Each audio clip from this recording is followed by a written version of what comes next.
Bienvenidos a una emisión más de Pulso Político Podcast con Chema León Lara.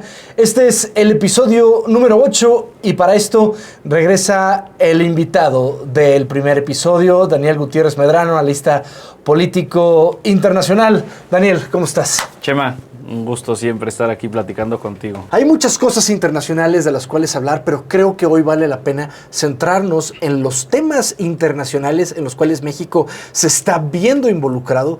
Pero si te parece, quisiera comenzar a hablar lo local y cómo está teniendo esas repercusiones en los Estados Unidos. Y el caso de Chihuahua es emblemático. Yo creo que hace más eco el tema, obviamente, porque sucedió aquí en nuestro país. Es una realidad que en los Estados Unidos el caso de Chihuahua no tiene una resonancia tan impactante como lo ha tenido en nuestro país. La verdad es que para encontrarlo en un New York Times, en primera plana o alguna cuestión así, es complicado. Y digo, precisamente por la naturaleza que tiene los Estados Unidos, que más allá de ser nuestro vecino, también es el hegemón del mundo. Entonces, la principal potencia comercial, militar, etcétera. Entonces, de alguna manera, el caso Chihuahua es algo que pues ya sucedía en nuestro país. De alguna manera, la participación de las agencias, de las diferentes agencias que tienen los Estados Unidos en nuestro país es evidente. Se ha escrito muchísimo al respecto. Pero sí es importante cómo al día de hoy la extrema polarización en la que vivimos lleva a que en lo local empiece a repercutir y se empiecen a manejar diferentes narrativas. Y creo yo que vivimos una época en la que las narrativas son por demás importantes. Si de por sí en política una narrativa es importante, hoy en la extrema polarización y en el mundo súper ultra conectado, entonces esto empieza a cobrar demasiada relevancia. No es casualidad que la gobernadora Maru Campos también haya elegido el día previo a que la presidenta tuviera este meeting político, que más allá de ser un meeting de Estado parecía un meeting de Morena, o más bien podría decir que fue un meeting de Morena, en el que ya se están presentando los dos polos en el que nuestro país se está ahora conformando. Creo yo que en el primer periodo de Morena en la presidencia de la República no se veía muy claro la participación de la oposición o figuras claras de oposición política al gobierno del presidente López Obrador. Creo yo que hoy en día vemos una oposición despierta, distinta. ¿Y qué fue el detonante? Precisamente la polémica del caso Chihuahua y de la participación de agentes de la CIA en operativos, como fue este operativo para desarticular un narcolaboratorio en Chihuahua, sin que estos agentes estuvieran registrados. Y ahí empezó todo el tema de la crítica respecto a saber si estos agentes sí estaban registrados, si el ejército participó, si el ejército estaba enterado.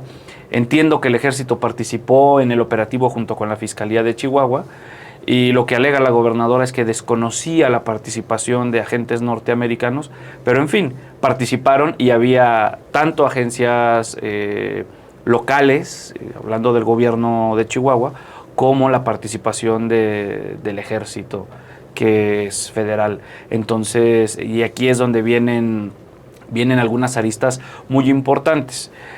Posterior a esto viene la acusación formal del fiscal de Nueva York en contra de 10 funcionarios del gobierno de Sinaloa, entre ellos el gobernador Rubén Rocha Moya, el exsecretario de Finanzas, el exsecretario de Seguridad Pública, el senador Insunza, en fin. ¿Qué es lo que está sucediendo? Entonces vemos una ultrapolarización y el contraste respecto a la discursiva que tuvo la presidencia de la República al perseguir a la gobernadora Maru Campos precisamente por desarticular al crimen organizado y por el otro lado a solapar y a proteger al gobernador Rocha Moya, que es señalado por nexos con el crimen organizado por el gobierno de los Estados Unidos, que es importante mencionar. El gobierno de la República dice que no hay pruebas, la Secretaría de Seguridad Pública, la Fiscalía, que todavía no hay pruebas de que Rocha Moya esté inmiscuido. que creo que es un secreto a voces que todo México lo sabe. La elección en la que Rocha Moya fue electo estuvo plagada de irregularidades, secuestro a operadores políticos de la oposición, candidatos, por parte del crimen organizado, amenazas. Incluso este libro muy famoso de la periodista Anabel Hernández, de La historia secreta, narra cómo los radios, y me refiero a los radios de la frecuencia tanto policial como la que utilizan los miembros del crimen organizado, el día de la elección se hablaba del apoyo directo al gobernador Rocha Moya. Quien quiera taparse los ojos respecto a la situación, pues bueno, el gobierno de México. ¿Por qué? Porque el mismo procedimiento probatorio que se está usando con Rocha Moya y los 10 funcionarios es el mismo que se utilizó en el juicio en contra de Genaro García Luna y los funcionarios que ya fueron sentenciados. Entonces, de alguna manera, vemos que el gobierno de México, encabezado por Claudia Sheinbaum y por Morena, tiene un doble rasero y hoy no acepta que funcionarios en el poder puedan ser señalados por cooperación con el crimen organizado. Más allá de cómo quisieron manejar el relato respecto a soberanía. A Maru Campos se le estuvo juzgando porque supuestamente violó la soberanía del país, aceptando la participación de agencias norteamericanas, extranjeras, sin el aval del gobierno de la República. Y en el caso de Rocha Moya también se utiliza el argumento de que un gobierno extranjero no puede venir a inculpar o a pedir y a exigir la extradición de un gobernador electo por el pueblo para que sea juzgado por crimen organizado en Nueva York. Es decir, Chema, es una maraña de relato político el que vivimos al día de hoy. Unos diputados de Morena metieron la solicitud de juicio político. El tema resultó mucho más favorecedor a la oposición política, principalmente a la figura de la gobernadora Maru Campos, que dejaron sin ratificación la denuncia de juicio político. Es decir, a Morena ya no le convino perseguir a la gobernadora porque iban perdiendo el relato. Al momento de decir, a Maru se le persigue por combatir al crimen organizado y a Rocha se le persigue porque tienen un pacto de impunidad a favor del crimen organizado. Colaboración en materia de seguridad e inteligencia. Sabemos que las agencias de Estados Unidos, particularmente la FBI y la CIA, pues prácticamente están con un escritorio en todas las embajadas de los Estados Unidos regados por el mundo. Si bien es cierto que entran al país donde está esa representación diplomática como funcionarios diplomáticos, en la práctica están haciendo labores de inteligencia y de seguridad en favor de los intereses de los Estados Unidos. Y esto a lo que voy es que justo cuando se da a conocer el tema del accidente donde mueren estos dos supuestos agentes de la CIA, esa misma semana, a los pocos días, un congresista de los Estados Unidos republicano dio unas declaraciones donde dijo que era imposible que el gobierno federal de México no estuviera enterado de la presencia de la CIA, independientemente si este operativo se llevó con la Secretaría de la Defensa Nacional, la Fiscalía de Chihuahua, en colaboración con la CIA. Lo que sí es muy cierto es que se desmanteló un narcolaboratorio. Correcto. Ahora bien, en esta narrativa o en este discurso patriotero de soberanía y no intervención y demás, parece que estaban utilizando, ya lo decías el caso de Rocha Moya, la cuestión o la cacería o supuesta cacería política en contra de Maru Campos para poder ocultar debajo del tapete el tema de Rocha Moya, que sin embargo no les funcionó. Y justo como decías ahora, esa narrativa en contra de Maru Campos lo único que hizo fue despertar a la oposición política que parecía que no tenía una carta, ya lo decías anteriormente, pero que hayan hecho despertar Acción Nacional, que se veía como una falsa oposición desde 2018, es algo que quizás no midieron en Morena, y el hecho de que hayan estado este fin de semana en Chihuahua los dos expresidentes panistas, que entre ellos hay una relación muy ríspida, Vicente Fox y Felipe Calderón, y que hayan asistido a un mismo evento político, llama demasiado la atención, donde parece que esa oposición, o como algunos llaman opoficción, haya resucitado o haya despertado de esa noche oscura de tantos años. A mí me queda claro que hay un parteaguas de lo que sucedió en Chihuahua este fin de semana. Más allá del discurso que pudo haber dado la presidenta Claudia Sheinbaum, creo yo que lo que sucedió en Chihuahua dejó completamente desdibujado la reunión que tuvo la presidenta, o la que tuvo Morena también en todo el país, a pesar de que todos estos esfuerzos que han tenido desde Palacio Nacional de hacer que la gente no voltee a ver lo que sucedió en Chihuahua, subiendo los videos agradeciendo a los diferentes estados que llenaron plazas, etcétera, etcétera. Eso creo que ha dejado de convencer o ha dejado de intimidar al mexicano. Y el día de hoy podemos ver precisamente esas dos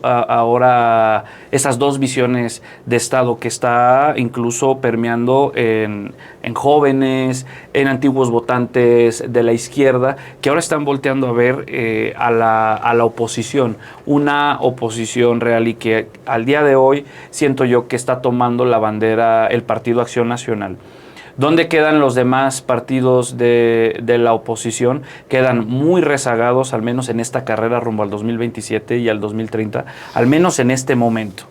Podría decir que al menos en este momento vimos un resurgir del PRI en redes sociales, pero ninguno, ni Movimiento Ciudadano, que también ha tenido bastante auge en jóvenes, ha tenido lo que hoy tiene Acción Nacional, y que fue precisamente causado por la soberbia de un gobierno federal y de un partido político que se cree todopoderoso al momento de intentar juzgar a una gobernadora por hacer su trabajo. Y el relato político, porque creo que a los mexicanos no nos pueden mentir, Chema.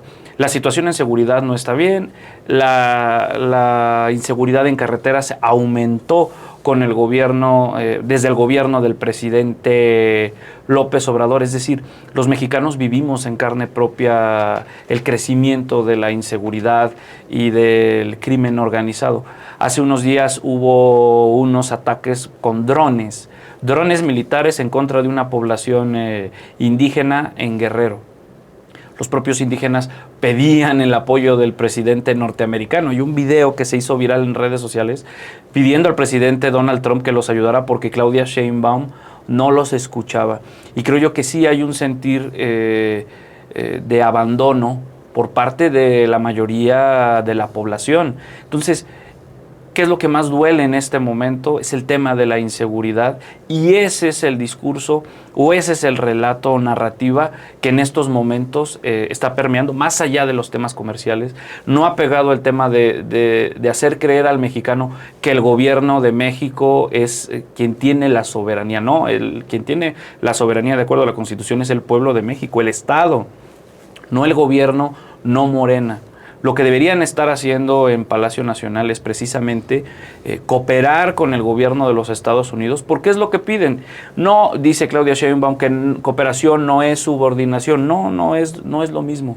Pero hay que empezar a cooperar y a dar resultados. Parece que el gobierno de México es reticente a cooperar con otros países, precisamente en el tema de la seguridad. Ya lo decía el presidente López Obrador, cuando a la mitad de su periodo impulsaron esta ley para limitar la participación de la DEA en nuestro país.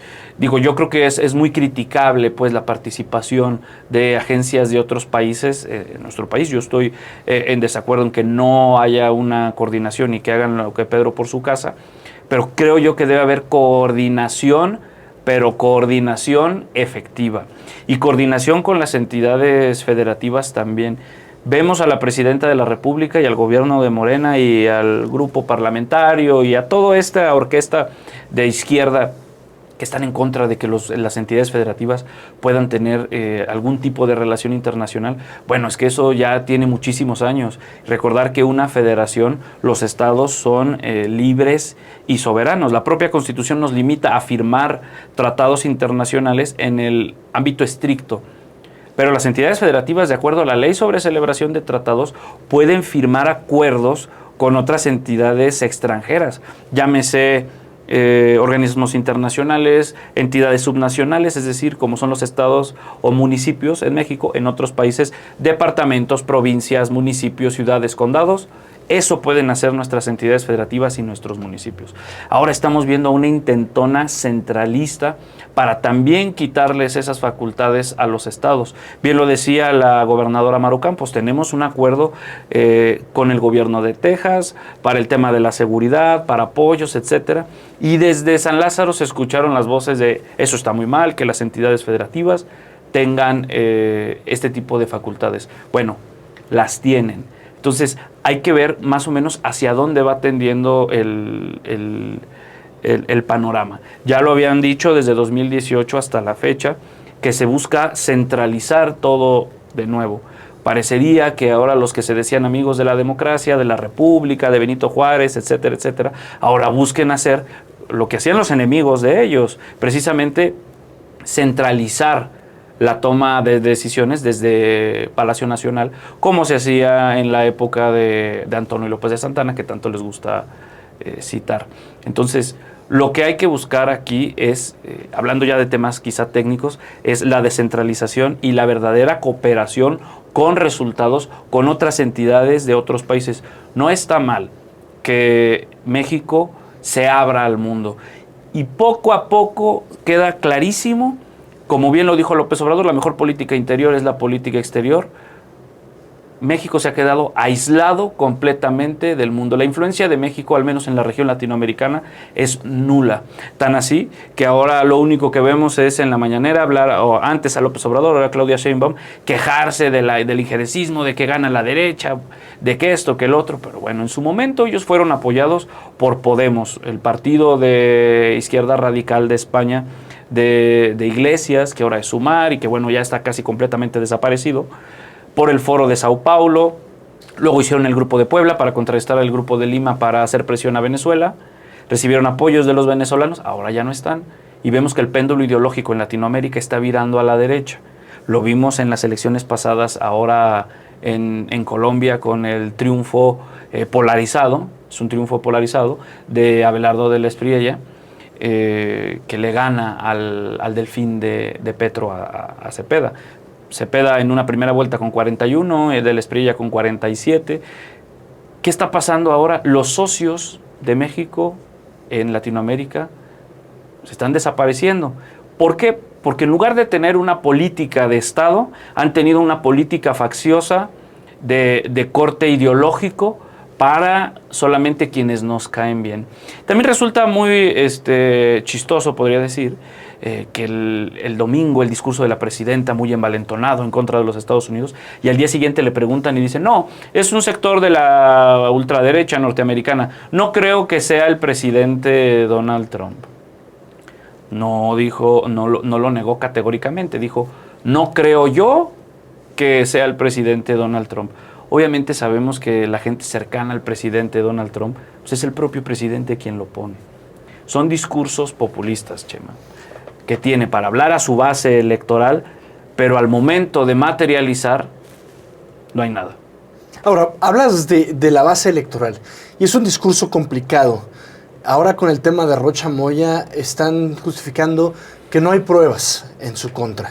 Pero es el mismo tipo de juicio que tuvo Genaro García Luna. Así es. Y era el enemigo o el ejemplo clarísimo de la intervención del crimen organizado en el gobierno. García Luna fue el secretario de Seguridad Pública de Felipe Calderón, y las pruebas testimoniales que se dieron en Brooklyn fueron lo que terminó condenando a García Luna. Y esa es una bandera que ha utilizado Morena durante años para decir, miren, Calderón hizo esto, nosotros no somos iguales. Pero ahora, cuando es este mismo caso judicial o la misma forma de llevar este procedimiento ante la justicia estadounidense y que se habla de testimoniales, desestiman esta situación y dicen, es que no se puede juzgar a alguien únicamente con testimoniales.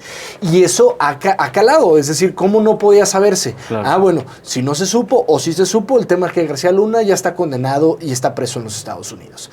El tema de Rocha Moya es básicamente la misma idea, pero no están midiendo con la misma vara. Y eso no justifica, evidentemente, lo que haya sucedido en el gobierno del presidente Calderón. No obstante, regresa Felipe Calderón y vuelve a hablar de que él se responsabiliza y está de acuerdo en la decisión que tomó de ir en la guerra contra el narco. Y menciona que a pesar de mis limitaciones y a pesar de mis errores, estoy convencido que tomé la decisión correcta.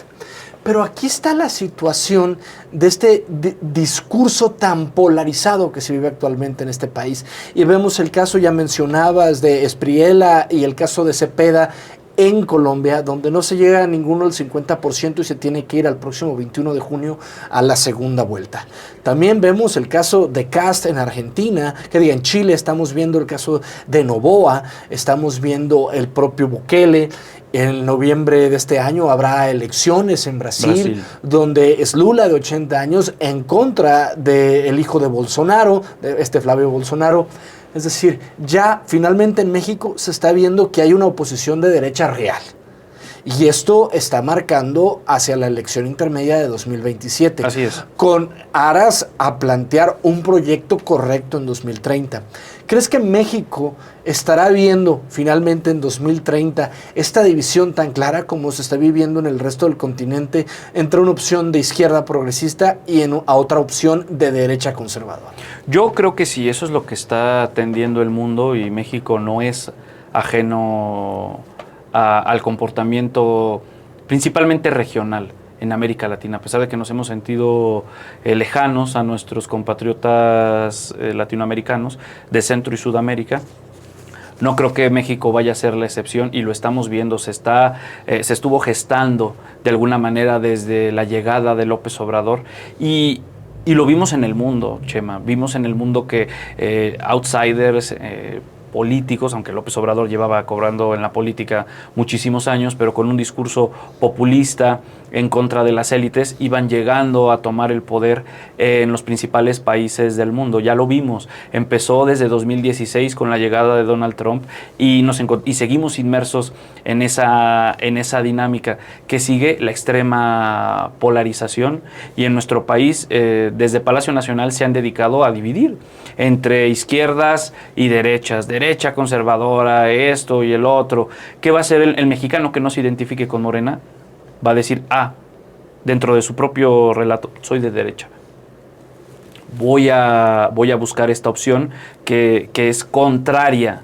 En lugar de buscar sumar, en lugar de buscar ese punto medio en el que quizá el mexicano pueda voltear a ver al gobierno, ellos mismos decidieron, porque su relato les funcionó para llegar en 2018 y para consolidar el gobierno de Claudia Sheinbaum en el 24, seguir con la discursiva que divide. ¿Qué es lo que pasa? Pues obviamente divide y hay dos bandos. Va a llegar un momento en el que nos encontremos en una polarización extrema como ahora se encuentran en Colombia. También depende mucho de los dirigentes de la oposición, de las figuras políticas que la oposición impulse para poder conseguir primero quitarle la mayoría a Morena en la Cámara de Diputados, ganar gubernaturas, quitarle también la mayoría Morena en los congresos locales para hacer mucho más difícil la reforma constitucional, porque vemos cómo un régimen que se siente amenazado empieza a buscar cómo defenderse. Y esta reforma en contra de la supuesta injerencia extranjera para anular elecciones es una de ellas, es una reforma tramposa.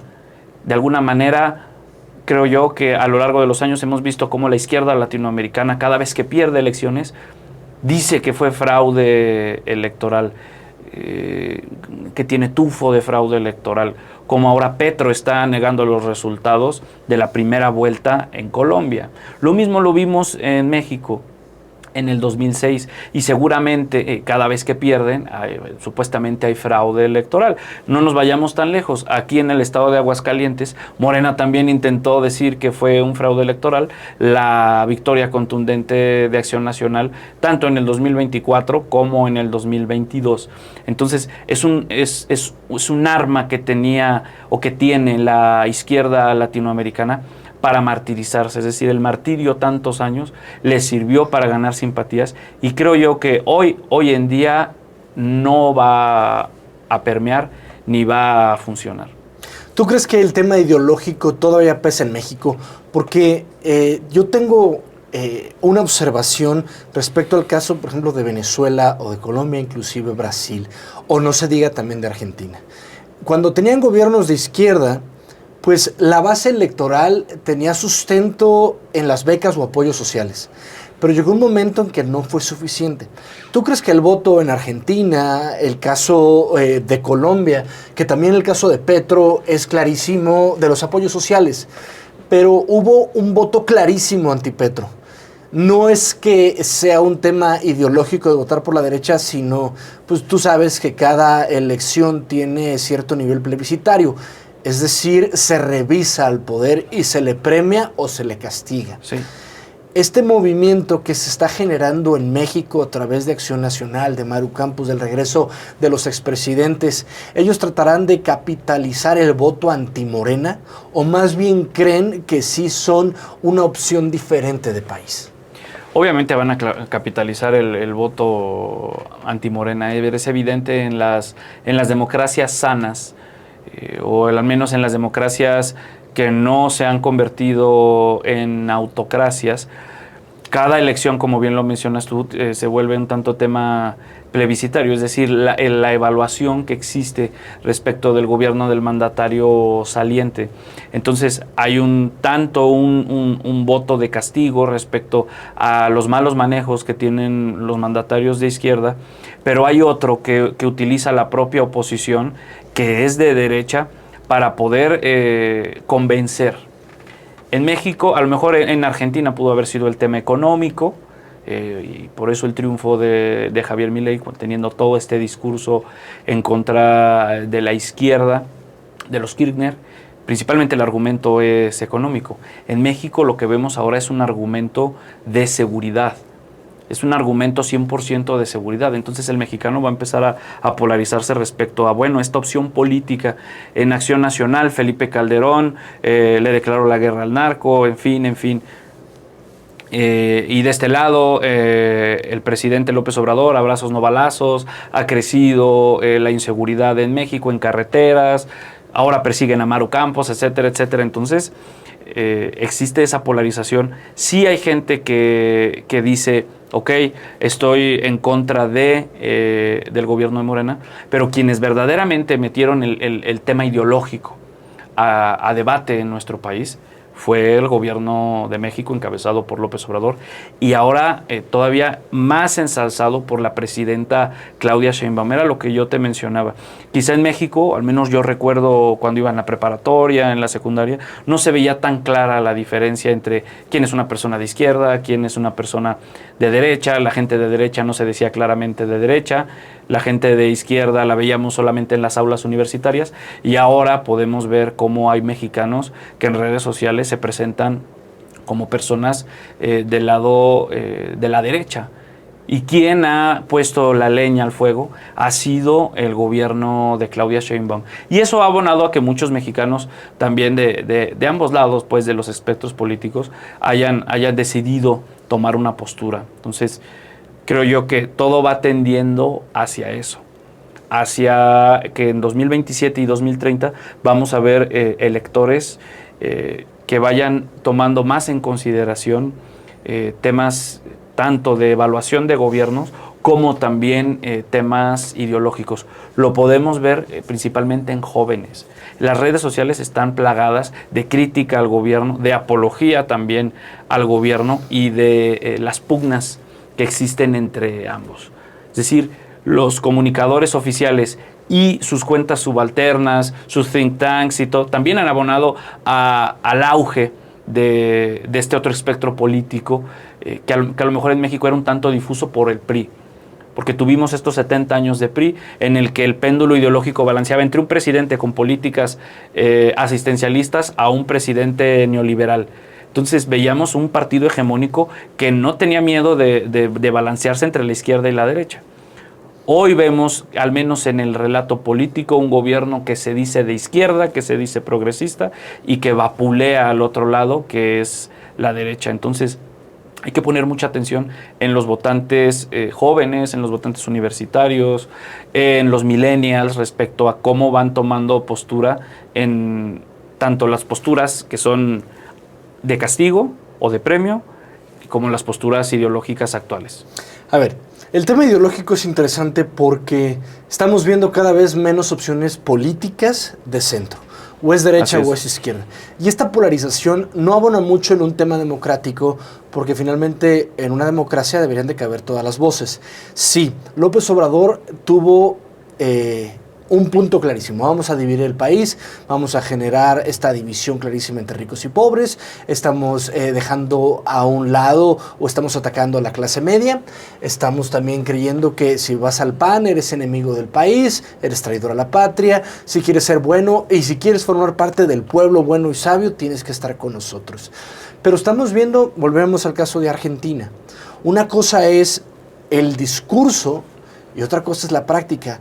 A Javier Milei, en lugar de darle la bienvenida a un sistema democrático, es decir, donde quepan todas las voces, sigue todos los días acusando a la izquierda y lo señala a la izquierda y les llama zurdos, etc. En el caso de México está sucediendo, tenemos una figura como Ricardo Salinas Pliego, donde también es tirarle a la izquierda, a los zurdos, hablar mal del tema. Entonces, por más de que encontremos esta polarización, ¿dónde puede haber un proyecto político donde quepan todos los mexicanos? Porque sí es cierto, hay ciertos aspectos de la derecha que no son negociables, hay partes de la izquierda que tampoco son negociables, hay gente más conservadora o más liberal en ambas partes de los espectros. ¿A dónde ves la posibilidad de un proyecto para el 2030 donde no haya una descalificación hacia la izquierda, sino más bien exista un proyecto político donde le da la bienvenida a todos los mexicanos? ¿Estamos en esa posibilidad o para el 2030 vamos a llegar todavía muy divididos? Yo creo que vamos a llegar todavía muy divididos. Es lo que nos marca, lo que vemos ahora en el panorama internacional. Lo vemos ahora que está completamente desarticulada la organización y también deslegitimada la Organización de las Naciones Unidas. No existe. ¿Cuántas veces antes en las noticias oíamos respecto de la influencia de la ONU en los diferentes países del mundo? La voz del secretario general resonaba. El último secretario general que tuvo mucho poder fue Ban Ki-moon, podría decir yo. De ahí en fuera, quien siguió completamente desdibujado, precisamente por esta ola nueva de outsiders y de populismo extremo, tanto de izquierdas como de derechas. Yo siento muy difícil o todavía muy distante que exista una reconciliación en el centro. Veo todavía que hay un camino largo que recorrer. La división se fraguó en México en 2018. Yo no veo que de Palacio Nacional los ataques terminen, ataques voraces en contra de la oposición. Quien empezó a utilizar adjetivos descalificando a la oposición desde el poder era el presidente López Obrador, ahora la presidenta Claudia Sheinbaum. Y mientras no cese el ataque desde el Estado en contra de las voces disidentes, pues no vamos a poder lograr un diálogo. A mí, algo que recuerdo mucho de joven, universitario o finales de la preparatoria, fue este diálogo que tuvo el presidente Felipe Calderón en el castillo de Chapultepec. Los diálogos, me parece, por justicia, por la paz, con el poeta Javier Sicilia y una serie de familiares de víctimas de la guerra en contra del narco. El jefe de Estado les dio la cara, los recibió en el castillo de Chapultepec, tuvieron un diálogo de puerta abierta en el que pudieron decir prácticamente lo que quisieran. Hubo ese diálogo con el jefe de Estado. Después de 2018 no lo hubo. Eso contrasta mucho con lo que se vivió antes. Hablamos de alternativas donde había diálogo entre izquierdas, derechas, centro izquierda, había panistas más de centro, había diálogo, existía apertura. Hoy en día no hay apertura para la disidencia. Lo vimos cuando el presidente López Obrador cerró la puerta a los familiares de los niños con cáncer, a las madres buscadoras, etcétera, etcétera, etcétera. Mientras no haya diálogo, mientras no haya apertura, no va a haber una opción política de centro que convenza. ¿Qué sucede? Al momento de tener una lógica beligerante desde Palacio Nacional, lo que busca el mexicano también es otra lógica de ariete que rompa la puerta en Palacio y entre. A ver, todavía tenemos figuras políticas, perfiles, donde digamos que sí respetan una línea ideológica más allá del pragmatismo político. Pero ¿no crees que se necesita en México un gobernante que se asuma como gobernante de todos los mexicanos y no solo de aquellos que piensan como el gobernante o no solo aquellos que están de acuerdo con sus posturas ideológicas y con su forma de gobernar o su proyecto de nación?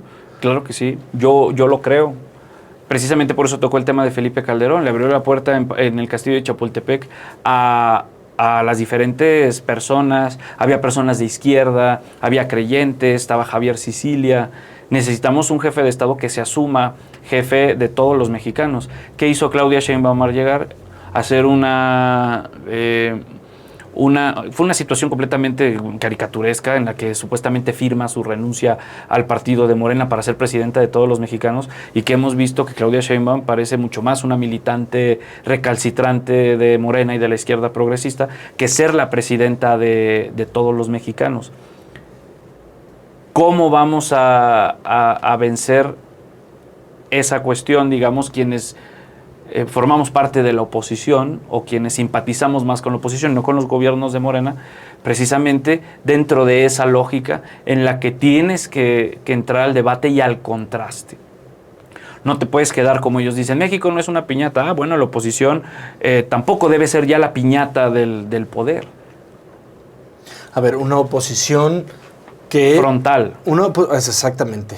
A ver, sabemos que actualmente, al menos tanto en el Senado como en la Cámara de Diputados, pues las decisiones y las votaciones legislativas pues pasan inmediatamente por la mayoría que tiene el partido gobernante.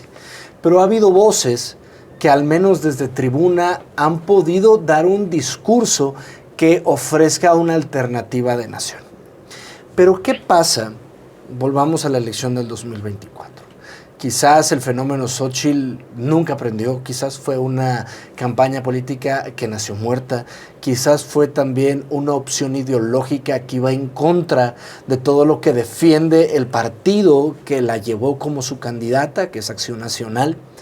Ahora, si en el 27 Morena pierde la mayoría en la Cámara de Diputados, pierde espacios en las gubernaturas de los estados, en los congresos locales, la oposición tendría más oportunidad para el 2030. Pero en esos 3 años, Morena, ¿cómo podría asegurar su permanencia en el poder, siendo que ya no tiene ese peso que le daba la seguridad de los votos de los apoyos sociales? ¿A qué quiero ir con esto? Todavía tenemos que tener en cuenta que el voto en México está siendo determinado por cuánto dinero reciben las familias, independientemente si creen en el discurso. Al empezar el podcast tú hablabas del discurso que da cada partido a sus bases. Pero el mexicano de a pie realmente cree lo que defiende la izquierda o defiende la derecha mientras pueda llegar a fin de mes, mientras pueda llevar comida a casa, mientras pueda llegar temprano al trabajo, mientras tenga espacios de esparcimiento para el fin de semana. Es decir, el discurso político en México ¿afecta la votación?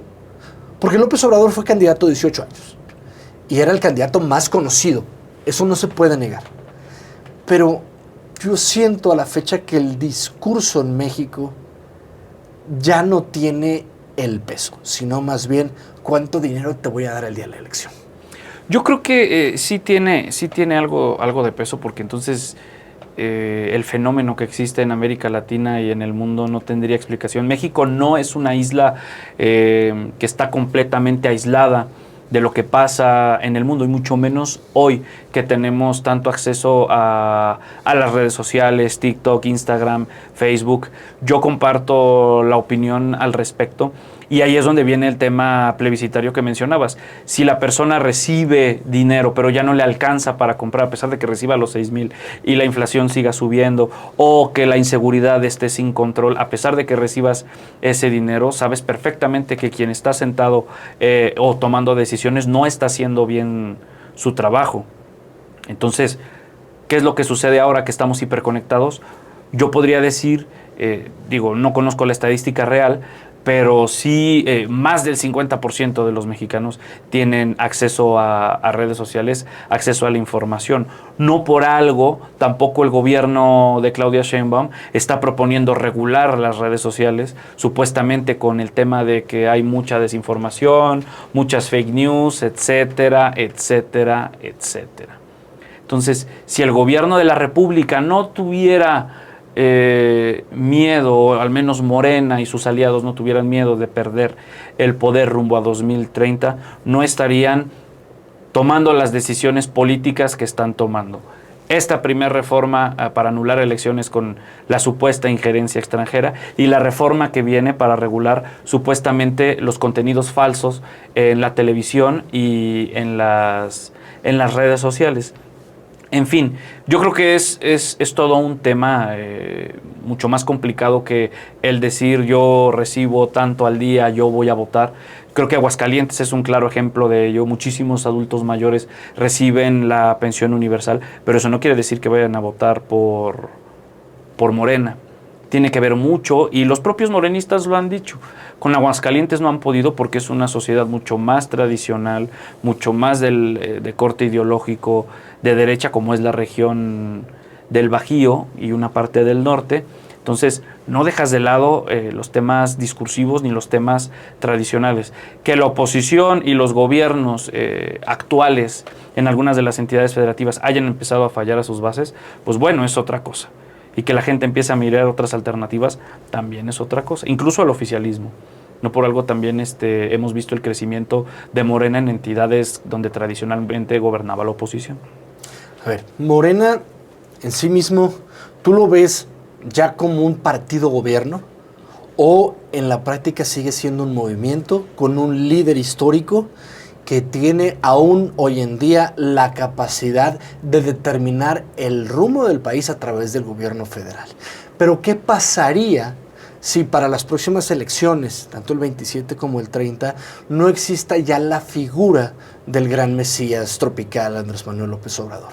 Morena podría tener todavía esa coerción, ese poder sobre las decisiones públicas y políticas del gobierno.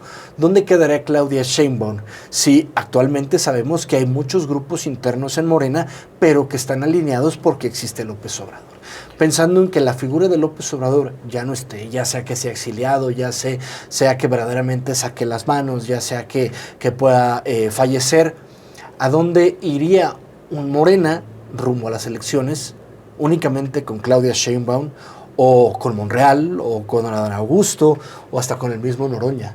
¿Es posible que Morena se mantenga unido electoralmente con la falta de López Obrador? Yo lo dudo mucho, porque precisamente una característica que tienen estos movimientos con líderes mesiánicos, como fue Morena en su momento, que todavía tienen al presidente López Obrador. A ver, no es casualidad que todavía en los discursos de los diputados del oficialismo mencionen el nombre de López Obrador, que para mí me parece una falta de respeto para la presidenta, pero todo el tiempo lo sacan. ¿Por qué? Porque es una figura que vende. En dado caso de que empiece a faltar el presidente, lo van a seguir utilizando. Van a seguir utilizando la figura del presidente López Obrador. No es lo mismo la figura de Claudia Sheinbaum que la del presidente López Obrador, que trae una trayectoria de años. Más allá de los resultados o no, estemos en contra o no, viene caminando desde la izquierda. Antes de llegar al poder fue sometido a un juicio de desafuero, en fin. Él construyeron su relato político para al final entronizarse en el 2018. El tema de Claudia Sheinbaum es completamente diferente. El día que falte López Obrador, seguramente vamos a ver también un declive de Morena. ¿Por qué? Por las múltiples facciones que hay dentro del movimiento, que después van a querer hacer sus otros partidos políticos, como ya hemos visto también las intentonas de gente de Morena de hacer otros partidos políticos, de incidir por un lado, por el otro. La unidad la garantiza el líder mesiánico. El día de mañana que surjan más herederos, vamos a ver facciones como en la mayoría de los movimientos humanos. Ahora, México siempre ha tenido la figura del gran padre de la patria. No es extraño, López Obrador creo que es de los presidentes que más conocen la historia de México y que ha utilizado esos relatos históricos reales o mentira a su favor. Pero para el 2030, la derecha debe de tener su propio Mesías, es decir, debería de tener su propia figura que convenza, es decir, tener su propio Tlatuani, vamos. Tiene que haber un proyecto. Yo creo que más allá de figuras, creo yo que tiene que haber un proyecto de nación. Yo sí comparto la crítica que hacen desde el oficialismo de que no se ofrecía un proyecto más allá de estar criticando opinando respecto de qué sí hace Morena o qué no hace, no hay un contraste. Yo creo que hasta el día de hoy ya hay un contraste real y volvemos al tema Maru Campos Rocha Moya. Ahí ya hay un contraste entre el gobierno de Morena, que es quien tiene un pacto de impunidad y protege al narcotráfico, en contra de una gobernadora que es perseguida porque protege a sus ciudadanos y va en contra de los narcos. Por eso creo yo que es más importante tener un proyecto con una figura visible. Eso sí, yo no estoy a favor del caudillismo, pero creo yo que debe haber primero un proyecto de nación importante. Ya lo tenemos ahora que se hizo esta disyuntiva entre narcogobiernos y gobiernos que combaten el crimen, y una figura que tome la bandera de esos resultados que los ciudadanos quieren tener. ¿Maru Campos podría ser esa figura? Yo creo que Maru Campos podría ser esa figura. Es tiempo de mujeres, como mencionan, es tiempo de mujeres. Creo yo que ha tenido un magnífico desempeño en el gobierno de Chihuahua. Toda esta situación le ha dado mucho foco nacional. Ahora el nombre de Maru Campos es conocido en todo el país como la gobernadora que es perseguida por Morena por combatir al crimen, otros que porque violó la soberanía nacional, pero forma parte pues ya del debate público. Si antes no había figuras presidenciables del Partido Acción Nacional, hoy sí lo hay, y una de ellas, o podría decir yo que la única que hay hasta el momento, es María Eugenia Campos. Daniel Gutiérrez Medrano, muchas gracias por acompañarme de nueva cuenta aquí en Pulso Político. Hombre, muchísimas gracias a ti y nos vemos muy pronto. Ese fue un episodio más de Pulso Político Podcast conmigo, Chema León Lara. Le agradezco que nos esté viendo y también le agradezco y le pediría que nos dé seguir y nos dé like en redes sociales. Estamos en Facebook como Pulso Político Podcast con Chema León Lara. De igual manera nos encuentra así en YouTube y por supuesto también en Spotify. Yo lo veo y le escucho el próximo miércoles en una emisión más de Pulso Político Podcast. Muchas gracias. Sean felices.